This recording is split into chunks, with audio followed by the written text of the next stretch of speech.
Bonjour à toutes et à tous, vous écoutez Lifetile, le podcast qui vous parle de l'actualité Microsoft. Pour cet épisode 220, j'ai avec moi Richard. Salut Richard. Bonjour.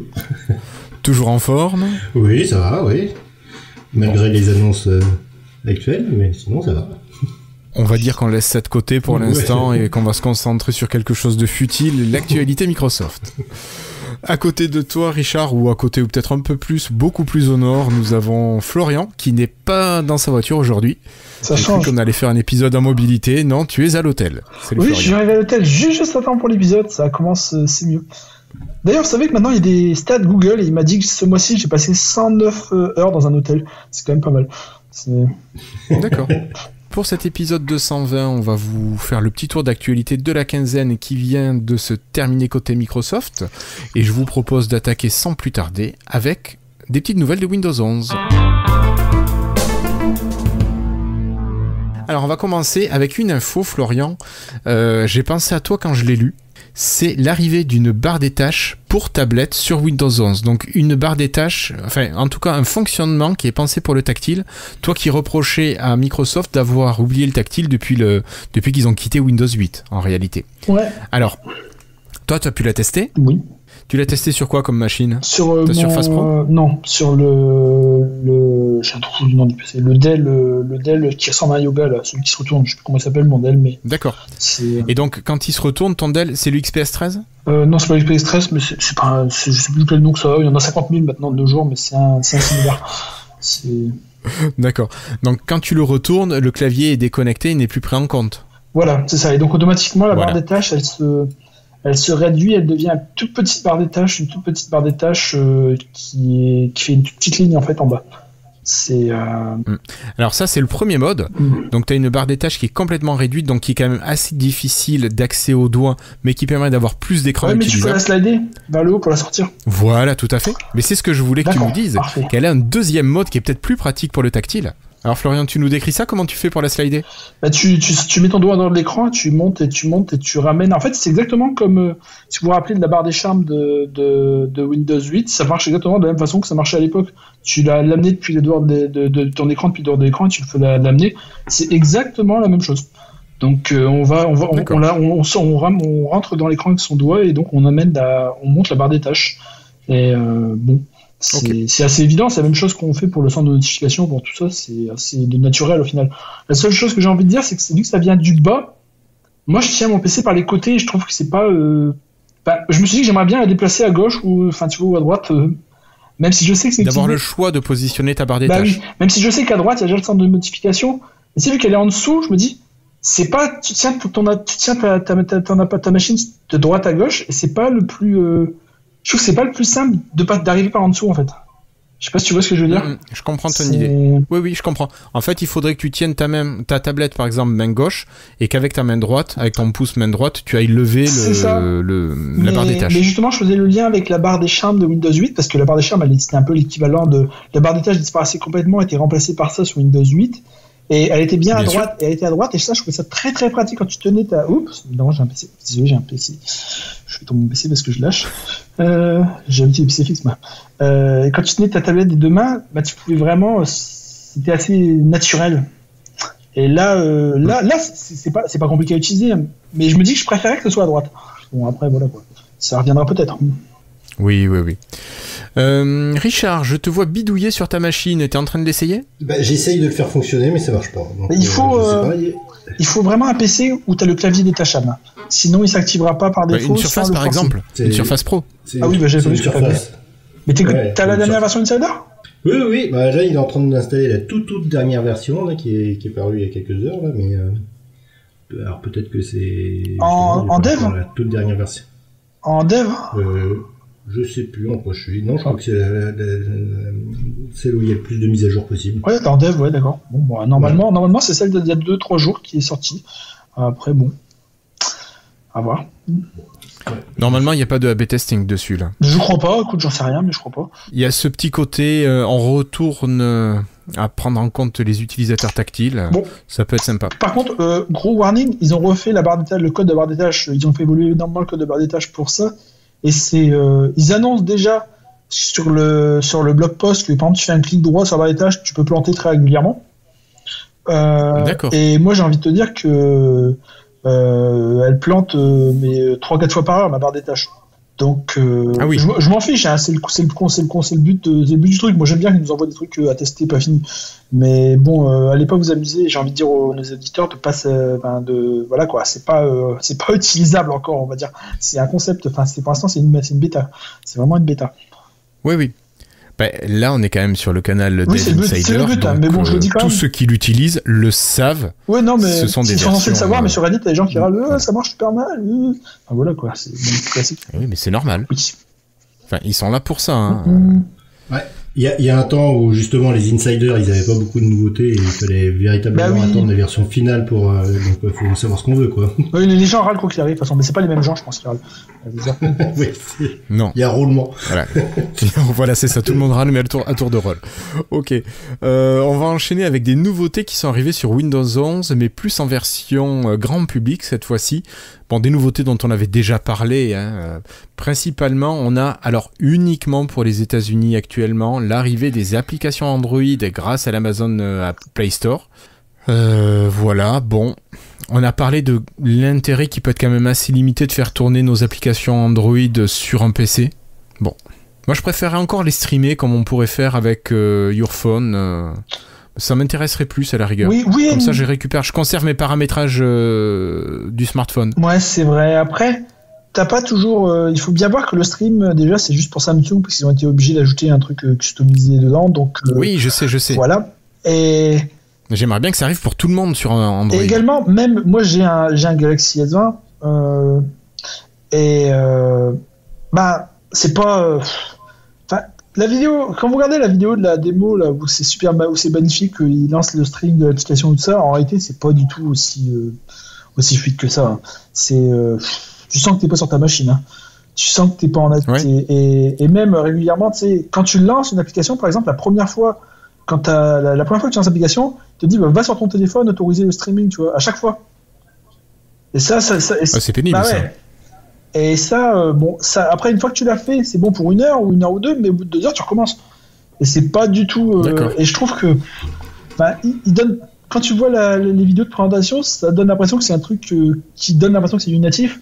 En réalité, quand même, tu sens que t'es pas dessus. Hein. Quand je compare au système Android, les applications de système Android, c'est pas du natif non plus, mais c'est beaucoup plus proche du natif que le stream, clairement. C'est même pas comparable. Alors, et moi j'ai aussi un problème parce que je suis comme toi, j'ai un S20, Samsung S20. J'ai de temps en temps j'ai des problèmes avec la saisie clavier. Ouais. C'est-à-dire que tu commences à taper ton texte, par exemple sur Messenger ou ce genre de choses. Et ben tu tapes une première lettre et hop, le clavier il disparaît, il réapparaît et donc tu sais pas ce qui se passe, il faut retaper, etc. Donc c'est très pénible et c'est complètement inutilisable quoi. Ouais. Le clavier est inutilisable. Et en comparaison, il y a Samsung qui a l'application Dext qui elle permet d'avoir quelque chose qui est beaucoup plus fluide et qui est beaucoup plus efficace. Et notamment, il y a une chose que j'attendrai avec Your Phone, qui est, par exemple, j'ai l'application Podcast Addict pour écouter les podcasts sur mon téléphone. J'aimerais bien, par exemple, utiliser les haut-parleurs de mon PC pour écouter les podcasts. Bien sûr. Tu peux le faire avec Desk, mais tu peux pas le faire avec Your Phone. Mais ça c'est bête. À tout, quand même, juste pour comparer ce qui est comparable, Your Phone étant sans fil, Desk t'es branché avec ton USB. Pas forcément. Maintenant, Desk le fait aussi en Wi-Fi depuis pas longtemps. D'accord, je savais pas ça. D'accord. Bon. Je peux rajouter un petit truc, c'est que il est très, même si officiellement Microsoft ne le supporte pas parce qu'ils n'ont pas le droit, il est très facile d'ajouter le Play Store. Il y a un script que tu cliques dessus et 10 secondes après, t'as le Play Store qui est installé sur Windows 11. Donc si tu n'es pas vraiment restreint au à l'Amazon Store. En réalité, évidemment, Microsoft peut pas le mettre par défaut parce qu'ils n'ont pas le droit, ça appartient à Google. Mais en 10 secondes, c'est ajouté si tu veux le faire. Donc c'est pas vraiment c'est quand même ça ouvre beaucoup plus de possibilités. Ce petit script, tu me le donnes et je le mets sur le billet de Lifetime, par exemple. Ouais. D'accord, donc je compte sur toi. Oui. Bon, donc je vous disais, moins sérieusement, l'heure revient sur tous vos écrans. Vous saviez qu'avec Windows 11, la première version, l'heure avait disparu des écrans non principaux. Vous avez également l'icône widget qui change. Là, Florian, j'ai pensé à toi pour prendre une icône météo. Voilà, la petite icône widget en bas à gauche. Maintenant, ça te met même la température, j'ai vu. Avant, ça me le mettait pas, moi. Enfin, je sais pas si c'est nouveau ou pas, mais... T'as l'icône de la météo, puis la description et le... Mais tais-toi, toi. Et la température qui apparaît. Par contre, là-dessus, j'ai une petite remarque un peu négative. C'est que, évidemment, moi, comme vous voyez, en ce moment, pour le boulot, je bouge beaucoup. La météo, donc, elle me met toujours une météo d'un endroit qui a rien à voir avec l'endroit où je suis. Mais parfois, je suis à 600 km, quoi. Et j'ai demandé à Microsoft, et Jen, MSFT, sur la même, m'a répondu sur Twitter en privé, en me disant que c'est parce que la barre des tâches le truc dans la barre des tâches utilise la localisation de l'IP. Et donc souvent, c'est complètement à la ramasse. Ouais. Tandis que l'application météo utilise le GPS, l'application météo de Windows utilise le GPS du PC qui est beaucoup plus précis. Alors je lui ai demandé pourquoi dans ce cas-là ils font pas la même chose. Et elle a dit c'est une bonne remarque, elle va le passer à l'équipe concernée, mais c'est vrai que c'est un peu utiliser la localisation par IP, je trouve ça un peu bête parce que c'est pas souvent, je pense que c'est pas souvent super précis. C'est une drôle d'idée, j'ai l'impression, mais bon, pourquoi pas. On va voir c'est bizarre. Ça me semble un petit peu archaïque comme manière de faire. Il doit y avoir je pense qu'ils voulaient pas demander parce que l'application météo, elle est obligée de te demander de ton autorisation. Je pense que là, ils voulaient, comme c'est la barre des tâches, ils voulaient pas avoir un pop-up quand tu ouvres Windows qui te demande ta précision, ta location précise, pardon. Je pense qu'ils voulaient faire un truc qui marche pour tout le monde sans rien, mais au final, ils font un truc beaucoup moins précis. Ouais, ce qui est pas forcément plus pratique au final. À côté de ça, on a deux applications qui arrivent, c'est le bloc-notes nouvelle version avec le mode sombre et le nouveau Media Player. Alors, est-ce que vous avez pu les tester ? Oui, on en a parlé au dernier épisode. Des retours ? Moi, j'aime beaucoup le nouveau bloc-notes, même si tu sens que t'as quand même que c'est plus l'ancien bloc-notes, qu'il est un peu lourd en dessous. C'est pas grave, mais avant, c'était instantané. Maintenant, je sens le quart de seconde. C'est rien, mais je le sens. Vous voyez ce que je veux dire quand j'ouvre un texte ? Alors, j'ai tellement l'habitude du vieux bloc-notes qu'on a depuis 20 ans qui était vraiment instantané que je sens la différence. Bon, après, c'est pas grand-chose, hein, mais okay. Voilà. Et au final, c'est peut-être pas plus mal d'avoir un truc plus moderne. Par contre, le Media Player, j'en avais parlé la dernière fois, pour moi, il est complètement buggé. Il n'arrive même pas à trouver les musiques, il sait rien faire, il est tout pété. Mais bon, j'espère qu'ils vont réparer ça un jour. C'est dommage d'avoir envoyé ça en prod sans l'avoir réparé. Mais je crois qu'il y a plus grand monde qui teste beaucoup de choses chez Microsoft, malheureusement. Ben non, les insiders qui sont là pour ça. Ouais. Bon, on va continuer sur quelques nouveautés qui sont arrivées sur les dernières builds Windows 11 pour les insiders. Des choses qui sont quand même plus sympas. On a les dossiers d'app dans le menu démarrer qui arrivent à la manière de ce que l'on a dans Android ou ce que l'on avait à l'époque sur Windows Phone. Quand on fait glisser une application dans une autre, ça vous crée un dossier d'application. Vous avez aussi la possibilité maintenant d'utiliser le nouveau mode ne pas déranger, qui est gérable depuis le volet des notifications. Et bien sûr, il y a le mode de concentration qui est également de la partie, donc en version améliorée par rapport à ce qui existait actuellement. Si vous voulez intervenir, vous faites signe, les gars. Sinon, je continue à dérouler les infos. Moi, je trouve quand même ça beaucoup mieux parce que le ne pas déranger qui était synchronisé avec Focus Assist, je sais pas comment en français tu viens de le dire, j'ai oublié le nom là.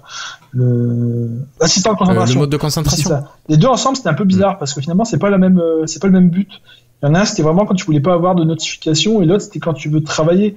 Et ils avaient combiné ça en un seul truc et au final c'était pas clair. Je trouve que c'est mieux d'avoir remis un ne pas déranger normal au final. On est d'accord. Sachant que le regroupement des applications, il n'y a pas le même principe qu'on avait avant, c'est-à-dire d'avoir une sorte de nom qui indique ici je regroupe tout, par exemple sur tout Office, toutes les applications Office ou genre de choses quoi. C'est vraiment juste un petit carré avec les petites icônes à l'intérieur quoi. Oui, mais t'as pas de nom, même en survolant t'as pas de nom. Je suis en tactile, donc je peux pas te dire. Ah oui, zut. Alors, comment ça marche ce truc-là ? On en met un sur l'autre. Voilà. Donc là. Ok, et on peut pas nommer ? Et voilà. Et on peut rien faire. Non. Tu as tout à fait raison. D'accord. Depuis quand j'aurais tort? Voilà, donc là, Florian vient de nous faire une démo en direct. Il vient de glisser Word sur l'icône Excel.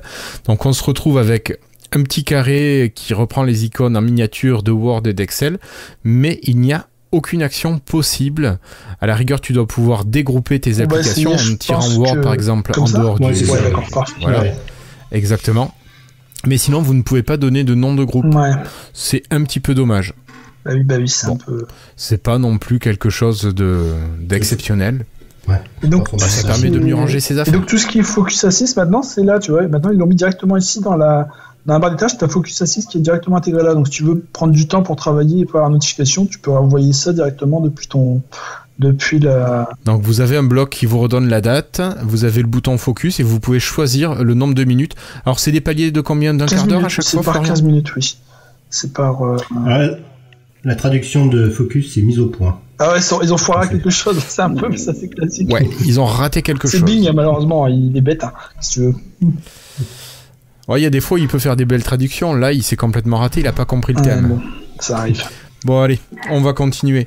La gestion du multifenêtre s'améliore. Donc, il y a une stab bar qui apparaît en haut de l'écran pour que vous puissiez choisir comment vont apparaître vos applications. Ça, c'est magnifique, ça. Donc, c'est ce qu'il y avait en version améliorée. C'est ce qu'il y a en version améliorée de ce qu'il y avait déjà. Ouais, et moi, ce que j'aime bien, c'est que regardez si vous avez la vidéo, regardez la fenêtre se transforme. Je sais pas si on voit avec le stream, mais je trouve ça super bien. Elle change de forme.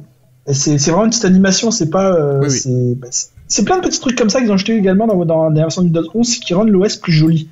Et c'est pareil, il y a plein de nouvelles animations qui rendent ça plus naturel et ils essaient vraiment de rendre ça cohérent, joli, bien. Moi j'aime bien, ils avancent bien.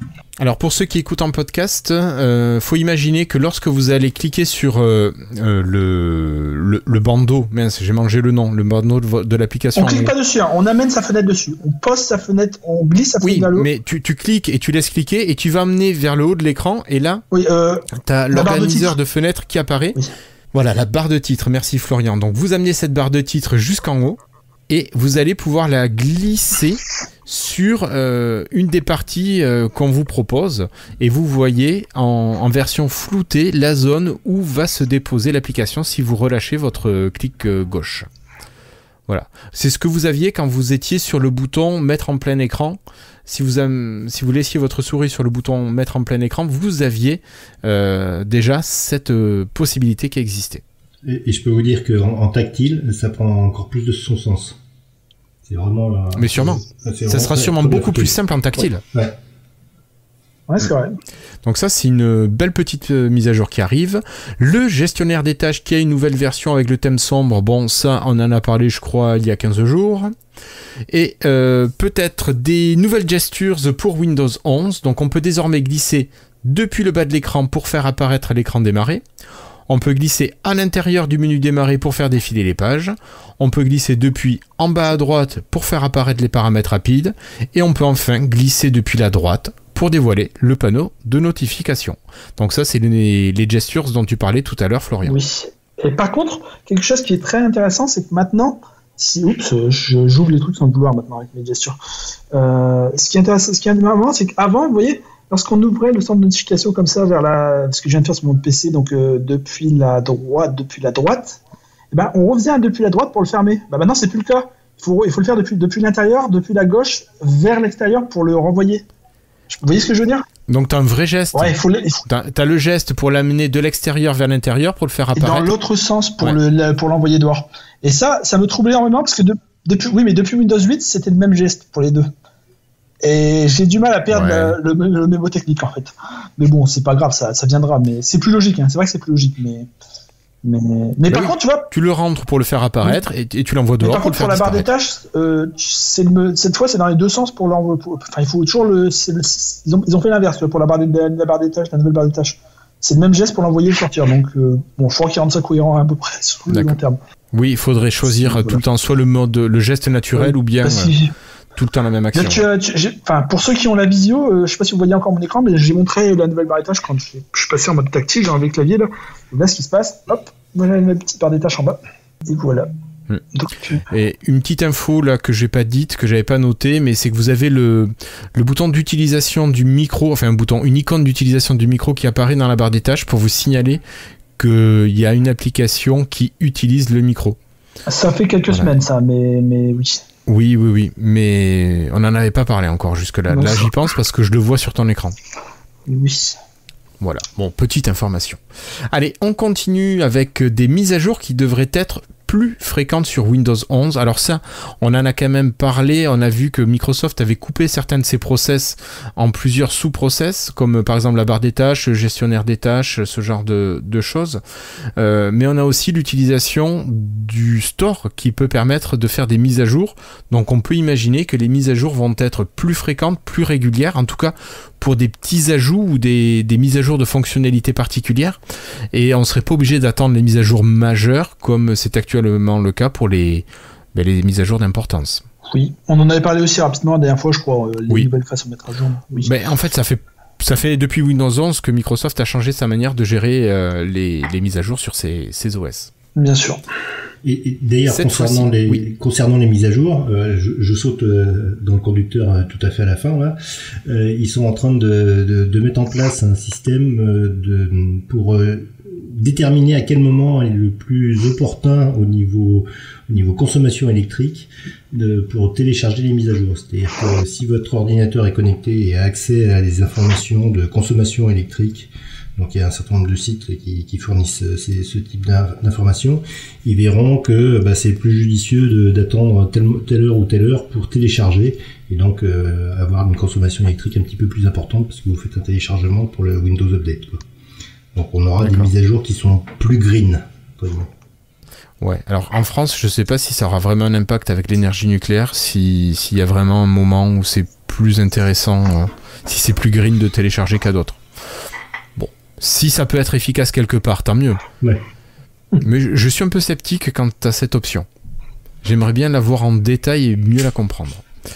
Mais bon, Richard, tu avais pris la parole, c'est très bien. Est-ce que tu nous parlerais un petit peu de stickers qu'on pourrait retrouver sur le bureau ? Oui, alors c'est une information tout aussi importante que le thème d'arc pour le bloc-notes. Oui. Donc, je suis d'accord avec Richard là, sur ce coup-là. Rajouter des petits... de pouvoir rajouter des petits widgets sur son bureau, c'est-à-dire que jusqu'à présent on pouvait personnaliser uniquement le fond d'écran, donc mettre une jolie image, et là on a la possibilité de rajouter des petits stickers, donc c'est pas indispensable, hein, mais des petites images amusantes au sein de son ordinateur, sur son bureau, comme ça qui pourront se balader un petit peu de partout, quoi. Alors, ils sont dynamiques ces stickers ? Pas du tout. Non, d'accord, ils sont statiques. C'est toi qui les choisis, tu les poses. C'est toi qui les choisis. Imagine un sticker, comme tu mets sur ton frigo, par exemple, là, les magnets. Là, tu prends ton magnet, tu le mets sur ton écran, tu positionnes où tu as envie, tu mets la dimension que tu veux, et puis voilà, quoi. Après, tu as toujours tes stickers qui sont là, et donc qui vont cacher tous les fichiers que tu as sur ton sur ton bureau.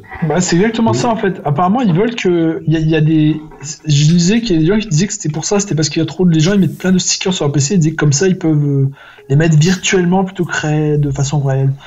Ouais, c'est drôle. Ouais. Alors, est-ce que les stickers, tu ne peux les choisir que dans une liste qui est proposée par Microsoft, ou est-ce que tu peux mettre n'importe quelle image ? Je ne sais pas, mais c'est même pas encore sorti. Ouais, je pense que pour l'instant, ça va être comme les émoticônes, uniquement ceux qui ont décidé. Et puis, je pense aussi parce qu'en plus, si les gens peuvent mettre n'importe quoi, après, voilà, ça finirait quand même. Et puis ouais, mais sur un fond d'écran, tu peux bien mettre n'importe quoi. C'est vrai, vu comme ça. Ouais. Et après, est-ce que ce sera synchronisé ou pas ? Ouais, mais si je suis un éditeur de stickers ou que je sais faire des images façon stickers, après je me fais mon image, je la détourne et je laisse du transparent autour, je mets mon image en PNG, je m'amuse à faire une incrustation sur mon fond d'écran et c'est réglé, j'ai le même effet. Ça sera plus long, un peu plus barbu, mais si j'ai envie de mettre n'importe quoi façon sticker, c'est déjà gérable. Oui, mais là, tu peux changer de fond d'écran, ça garde tes stickers. Ouais. Oui, je comprends bien.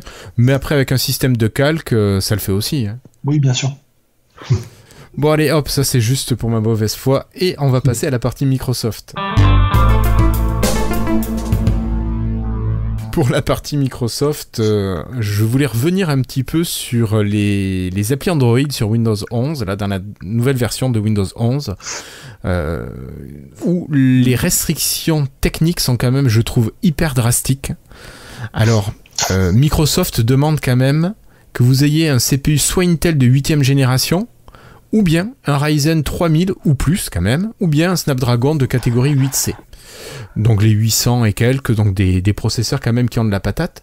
Il faudrait que vous ayez 8 Go de RAM et même 16 Go sont recommandés. Et il faut que vous ayez obligatoirement un SSD connecté soit en SATA 3, soit NVMe. Donc on se place quand même dans des configurations un petit peu haut de gamme. Et tout ça pour faire tourner des applis Android en fenêtré et seulement aux USA. Je dis ça, ça marche sur la Surface Pro 4. Alors, ça m'étonnerait qu'elle ait tout ça. Donc je sais pas si c'est bidon leur. C'est ce qu'ils demandent. Mais... Ouais, j'ai l'impression que c'est ce qu'ils écrivent. Ils écrivent pour pas se faire chier et comme ça, si ça marche pas sur un PC moins puissant, bah, tant pis pour toi, quoi. C'est parce que ça se lance sur la Surface Pro 4, hein, donc ça m'étonnerait qu'elle ait tout ça. Je sais plus ce qu'elle a, la Surface Pro 4. Non, la Surface Pro 4, de toute façon, elle a un processeur Intel de 5e génération, si je dis pas de bêtises. Voilà, déjà, donc voilà. Après, les 8 Go, je pense que tu as la version avec 8 Go. Oui, déjà. Oui. Et puis, je pense que c'est du SATA 2 et c'est pas du SATA 3. Ouais, déjà, donc voilà. 4. Et ça tourne. Après, c'est pas super rapide, mais ça tourne. Mais ce qu'il faut, par contre, juste pour te dire, c'est juste, tu disais, c'est juste faire tourner des applications Android en fenêtre. Il faut bien imaginer que la façon dont Windows fait tourner les applications Android, c'est que tu as une machine virtuelle qui fait tourner Android sous Hyper-V en dessous, et que tu as un remote desktop qui t'ouvre une fenêtre de ton application, de ton PC virtuel dans ton PC principal pour chaque application. Donc c'est quand même c'est un système assez lourd en dessous quand même. C'est pas juste on fait tourner Android. Ils l'ont optimisé énormément. Je comprends tout à fait ce que tu veux dire. C'est puissant, mais oui. Mais j'ai l'impression un petit peu qu'ils sortent l'arme atomique pour aller dégommer un moustique. Alors j'exagère un peu en disant ça, mais oui, comme je le dis, est-ce que c'est vraiment ça? Parce que ça tourne sur tous mes appareils, même les vieux machins. Donc bon. Peut-être qu'ils disent ça juste pour.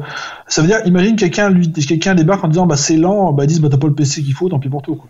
Ça me fait penser un peu aux restrictions de Windows 11 où sur le papier t'es restreint au PC vraiment très récent. En pratique, tous les PC qui ont moins de 10 ans, ça tourne. Hein. Donc je me demande si c'est pas un peu l'équivalent. Voilà. Mais bon, moi je trouve que mettre ces exigences techniques devant les gens pour faire tourner ce genre de truc, c'est embêtant. C'est embêtant. Surtout avec le retour que tu nous fais. Bon, Richard, tu t'es pas exprimé là-dessus, mais je pense que tu vas nous parler de positionnement. Oui, c'est par rapport au conflit qui a démarré la semaine dernière en Ukraine avec notre cher Vladimir. Bon, il y a l'ensemble des GAFAM qui ont réagi. Donc là, on va parler uniquement de la réaction de Microsoft. Et c'est Brad Smith, son président, qui est intervenu, qui a fait un long post sur le site de Microsoft pour expliquer un petit peu quelle était la position de Microsoft par rapport à ça. Donc pour ça, ils ont 4 axes de développement. Un qui est la protection contre les cyberattaques. Donc ils vont essayer de lutter contre les attaques, les cyberattaques qui pourraient avoir lieu. Il y a eu déjà un premier retour comme quoi il y aurait eu une attaque, c'est Foxbrad ou un truc comme ça. Donc un premier virus qui aurait été lancé contre des cibles ukrainiennes et qui aurait été déjoué en moins de 3 heures selon Microsoft grâce à une mise à jour de Microsoft Defender. Donc ils sont vigilants par rapport à ça. Après une lutte contre la désinformation, c'est-à-dire une vigilance par rapport à ce qui peut être publié, par exemple sur MSN ou ce genre de choses. Donc il y a tous les médias russes qui ont été interdits de leur publication. Ouais, enfin quand tu vois certains articles putaclic de MSN, Ouais. S'ils en profitent pour faire le ménage de manière générale, c'est top. Ouais. Et ensuite, via Microsoft Philanthropie, donc, qui est une association à but non lucratif, donc une aide humanitaire auprès du peuple ukrainien. Et ensuite, bien entendu, une protection des employés de Microsoft. qui pourrait être impacté sur le site, quoi. Donc il y a une position de Microsoft vis-à-vis du conflit qui est très claire. Okay. Bon, après, c'est l'impression qu'il y a une position du monde entier vis-à-vis du conflit qui est très claire, finalement, quasiment. Sauf certains. Bref, donc c'est sur ces belles paroles que nous passons à la dernière partie, la partie Xbox et jeux vidéo. Alors pour commencer, pour vous parler d'une fonctionnalité qui arrive sur les Xbox, qu'elles soient Series S, Series X ou Xbox One, c'est le stream Twitch qui va être possible aisément maintenant depuis sa console. Alors c'est une fonctionnalité qui était absente nativement sur le Xbox, et maintenant il va vous suffire de vous rendre dans le guide Xbox, puis de choisir Capture, et là vous allez pouvoir partager directement votre stream. Ça voulait dire quoi, que c'était facilement avant, il fallait faire quoi avant? Mais sinon, tu pouvais sortir ton flux de la console sur n'importe quoi par ta sortie HDMI. Tu récupérais ce flux et tu le balançais sur Twitch. Ah oui, d'accord. Ouais. C'était même plus que facilement. C'est carrément, ouais, ok, c'était la méthode chiante. Oui, d'accord, c'était infernal. Non, là maintenant, tu vas pouvoir twitcher tranquille, pépère. Et c'était parce qu'ils avaient Beamer là, ils avaient leur truc. Ils avaient leur truc Beamer et comme ils ont arrêté, maintenant ils autorisent les autres. Microsoft avait tout fait pour favoriser ses plateformes internes. Il y a eu Mixer, Beamer. Ah oui, non, c'est vrai, c'est la même chose, ça avait changé de nom. Ouais. Et donc maintenant, voilà. Alors au début, il va falloir quand même configurer votre accès à Twitch, ce qui est normal quand même pour le sécuriser. Bon, ça se fait avec un QR code à scanner avec le smartphone ou bien vous rendant sur un lien qui est affiché sur votre PC. Enfin, un lien affiché sur votre PC. Donc là, vous allez pouvoir aussi paramétrer finement votre diffusion. Vous pouvez régler le titre de la diffusion. Vous pouvez gérer séparément le volume du jeu, le volume de votre voix. Vous pouvez ajouter un chat de groupe. Vous pouvez choisir la résolution de l'image et le débit de votre flux. Donc c'est un petit peu ce qu'on peut faire quand on utilise OBS sur un PC pour diffuser sur Twitch. Et vous pouvez également envoyer des notifications aux gens qui vous suivent pour signaler le lancement de votre diffusion. Donc ça c'est quand même un gros changement chez Microsoft. Je pense que pour les joueurs ça va être vachement apprécié pour qu'ils puissent diffuser leur partie de Xbox sur la plateforme d'Amazon. Donc ça vous tente ça d'essayer ? Moi j'ai déjà du mal à finir les jeux en me concentrant uniquement sur le jeu. Alors si en plus je suis perturbé par un Twitch, j'y arriverai pas. Non mais c'est pas grave, et nous comme ça on peut te voir galérer et rigoler. Oui. Tu peux essayer ça, tu nous files les liens et on essaiera. Bon, Florian, toi, t'es pas assez gamer console pour ça hein. Non, mais par contre, il ferait bien de mettre la même chose sur PC en fait. S'ils peuvent l'intégrer sur Windows aussi, donc ce serait, vu qu'il y a déjà le truc Xbox qui streamait avant sur Beamer également, je pense qu'ils pourraient faire la même chose. S'ils ont déjà toute l'infrastructure, ils gèrent pas tout le matériel de la même manière. Là, je pense que par leur outil de diffusion de Twitch, ils sont capables de gérer tout le matériel, l'encodage, le choix du flux. Et ça, ils peuvent pas forcément le faire sur PC. Ils arrivaient à le faire avec Mixer Ouais. Non. Après, je me souviens plus bien Mixer, mais il y avait un essais bouton qu'on dans avait Xbox fait. Bar, non je crois. Oui, il y avait un bouton de diffuser, ouais. Mais moi, j'avais essayé et j'ai pas souvenir que ça marchait bien avec les petites configurations. D'accord, j'ai pas vraiment essayé, d'accord. Ok. Mais toi, t'avais essayé uniquement pour nos flux quand on diffusait les lives aussi. Oui, je me souviens, c'était si je me souviens bien. Oui. Un petit peu de bidouille. Bon, autre chose, là, cette fois-ci, c'est les jeux qui sortent en mars sur le Game Pass. Alors, il n'y a pas beaucoup de jeux pour l'instant qui sont annoncés. Il n'y en a que 4 qui sortent, mais je ne les ai pas notés. Vous avez Far Changing Tides, qui est sur cloud, console et sur PC. Vous avez le Microsoft Flight Simulator qui était déjà sur les consoles et sur PC, mais qui arrive cette fois-ci sur le cloud. Donc vous allez pouvoir streamer sans avoir une bête de course pour avoir un beau jeu Microsoft Flight Simulator. Et ça, vous avez Lightning Returns Final Fantasy XIII sur console et PC. Vous avez également Kentucky Route Zero, console, PC et cloud. Lawn Moving Simulator, alors ça je sais pas ce que c'est. Ça donne envie, envie. C'est un simulateur de tondeuse, non? Ouais. Le jeu le plus connu qui arrive, c'est Marvel's Guardian of the Galaxy. Celui-là qui est pas trop mal noté non plus, donc il arrive sur le cloud, sur les consoles, sur PC le 10 mars. Et vous avez Young Souls qui sort le 10 mars pour console, cloud et également PC. Voilà. Bon, Microsoft Flight Simulator dans le cloud qui est sympa, et puis qui évite aussi d'avoir plus de 110-120 gigas, je crois, à télécharger. Oui, et puis donc surtout, ça peut être pratique. Ouais, c'est disponible aussi sur Xbox One. Donc pas encore en 4K, mais en HD déjà. Et effectivement, ça évite d'avoir les 150 Go installés qui sont monstrueux, et puis un temps de lancement aussi qui est important. Et je crois que côté serveur cloud, ça y est, c'est bien les Xbox Series X qui sont sur les serveurs côté Microsoft. Donc on bénéficie véritablement du tout dernier rendu de Microsoft Flight Simulator, quoi. Donc tu as un chargement rapide, tu as tout ce qu'il faut de sympa, ouais. Florian ? Non, mais j'aurais pensé que c'était des super PC, mais pas des consoles qui étaient de l'autre côté. Sinon, Non, mais rappelle-toi, Cassim te l'avait bien dit. Hein. Cassim, c'est qui ça ? Que t'es méchant. Voilà. Bon, allez, et dernière news cette fois-ci côté jeu, c'est l'appli Xbox sur PC qui est mise à jour avec 3 changements. Maintenant, il va être possible pour les joueurs de choisir l'endroit exact où vous allez installer vos jeux, comme en fait ce que font Uplay, Steam, le lanceur Blizzard depuis très longtemps. Vos fichiers de jeu seront accessibles pour la réparation et pour le déplacement. Et vu que vos fichiers de jeu sont accessibles, les joueurs qui sont un petit peu pointus, qui aiment bien modder leur jeu, vont enfin pouvoir modder leur jeu, modifier les fichiers dans les dossiers de jeu.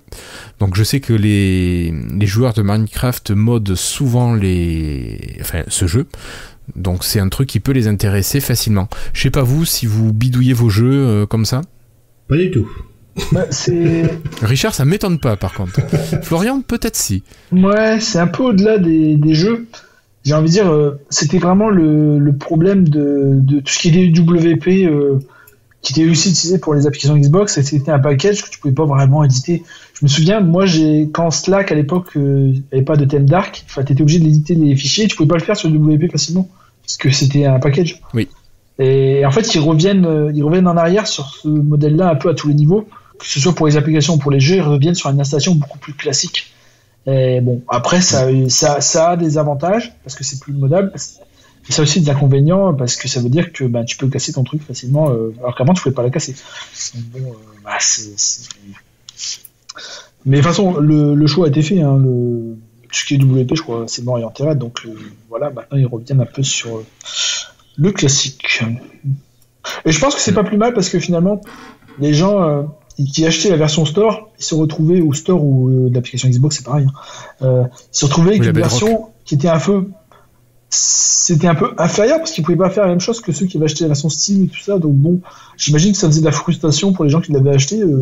Alors maintenant, au moins, ils ont la même chose que les autres et c'est pas plus mal. C'est ça. C'est ça. Bon, donc c'est plutôt une bonne chose. Je pense, oui. Que cette évolution. On est d'accord. Bon, mais Richard, Florian, je vous remercie d'avoir été là, d'avoir partagé cette petite heure avec moi. Tiens, Richard, on te retrouve où, nous, si on veut communiquer avec toi directement ? Via Twitter, par exemple. C'est C2I Clark. Je crois que je t'ai jamais ajouté en plus. Oui, j'ai bien remarqué, oui. Et toi, Florian, si on veut communiquer avec toi directement, où est-ce qu'on te retrouve ? Sur Twitter également. Donc c'est Flobo09 mon vieux pseudo, parce que bon, c'est pas, je mets un chiffre, c'est pas un truc de noob, hein, c'est parce que mon premier FAI ça a été 9 online il y a 20 ans, donc bon, pour ça j'ai mis 09 au coup. Maintenant ça veut plus dire grand chose, mais c'était pour ça. Voilà pour la petite histoire. D'accord. Et on a par contre aussi le Twitter de Lifetile, donc @LifetilePodcast.